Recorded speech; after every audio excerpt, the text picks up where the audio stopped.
கார்த்திக் தீபா சீரியலில் இப்போ ஒரு சூப்பரான ரொமான்டிக்கான ப்ரோமோ வந்திருக்குன்னே சொல்லலாம். காலைல எந்திரிக்கிறாங்க, எழுந்தோடனே எல்லோரும் ஹாலில் வந்து உட்காந்துருக்காங்க. அப்போன்னு பார்த்து கார்த்தி வந்து பேப்பர் படிச்சுட்டு இருக்காங்க. அந்த சமயத்தில் வந்து பல்லவி வந்து காஃபி போட்டுட்டு வந்து எடுத்துகிட்டு வந்து கொடுக்குறாங்க.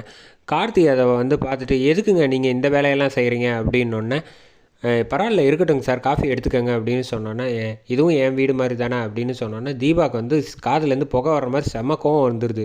மீனாட்சி வந்து சொல்கிறாங்க, பார்த்துக்க, அவள் வந்து ஆல்ரெடி உன்னோட பல்லவிங்கிற ரோலை வந்து எடுத்துக்கிட்டா, இப்போ அடுத்தது வந்து ஒய்ஃபுக்கான ரோலை எடுக்க பார்க்குற, அவளை அதை எச்சரித்து வைக்கிறது தான் உனக்கு நல்லது அப்படின்னு சொன்னோன்னே, இப்போ மட்டும் போனால் போதுன்னு பாட்டுக்காக விட்டேன், இப்போ இவ்வளோலாம் சும்மா விட மாட்டேன், கார்த்திகை சார் கூட நெருங்கி பழகுனா எனக்கு எவ்வளோ கோவம் வரும் தெரியுமா, அடேங்கப்பா உனக்கு இவ்வளோ ரோஷம் வருது, அதை அப்படியே போய் ராத்திரி சாஃப்டாக வந்த மாதிரி வராமல் இப்போ போய் அவளை மிரட்டு அப்படின்னோடனே, மீனாட்சி சொன்னோடனே தீபா வந்து போகிறாங்க. போன வேகத்துக்கு ரூமில் பிடிச்சி அவங்கள வெளுத்து வாங்குறாங்கன்னே சொல்லலாம் பல்லவியை.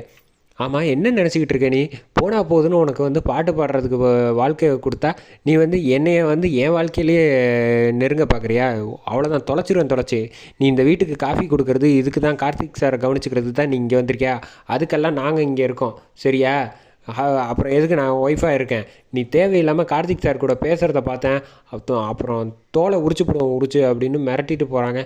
என்ன சும்மா பேசுனதுக்கு இந்த மிரட்டுறா, ஒரு வேளை நம்ம பிளானெல்லாம் தெரிஞ்சால் இவகிட்ட மாட்டினா சிக்கிடுவோம் போலையே, சரி சீக்கிரமாக முடிச்சுட்டு இப்போ பிளானை எப்படியாவது எஸ்கேப் ஆகிடணும், இவர்களுக்கு கிட்ட மாட்டாமல், இல்லைன்னா என் தர்மடி தான் வாங்கணும் அப்படின்னு யோசிச்சுட்டு இருக்காங்க.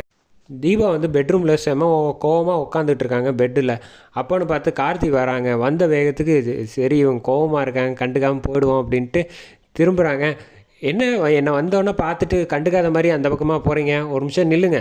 ஹலோ, நான் கூப்பிட்டுக்கிட்டே இருக்கேன், நீங்கள் மட்டும் கண்டுக்காமல் அந்த பக்கமாக போனால் எப்படி, அதான் கோவம் காது வரைக்கும் புகையாக வருது, அதான் நான் கண்டுக்காமல் போகலான்ட்டு போகிறேன்.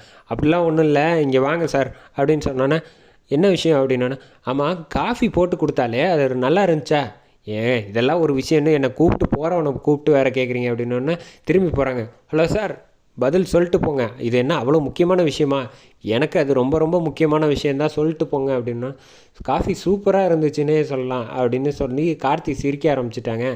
ஏன் சார் சிரிக்கிறீங்க, நான் இவ்வளோ கோவமாக இருக்கேன் அப்படின்னா, இல்லை நீங்கள் வர வர வந்து யூஸ்வலான ஒய்ஃப் மாதிரியே மாறிட்டு வரீங்க அப்படின்னு சொன்னோன்னே, ஆமாம் என் கஷ்டம் எங்களுக்கு தான் தெரியும், உங்களுக்கு என்ன, நீங்கள் ஜாலியாக காஃபி வாங்கி கொடுக்குறீங்க, எனக்கு இங்கே எவ்வளோ கோவம் வருது தெரியுமா அப்படின்னோன்னே, ஏன் நான் காஃபி போட்டது ஒரு நாளாவது நல்லா இருக்குன்னு சொல்லியிருக்கீங்களா, அவள் போட்டால் சூப்பராக இருக்குன்னு வேறு சொல்கிறீங்க அப்படிங்கிறாங்க.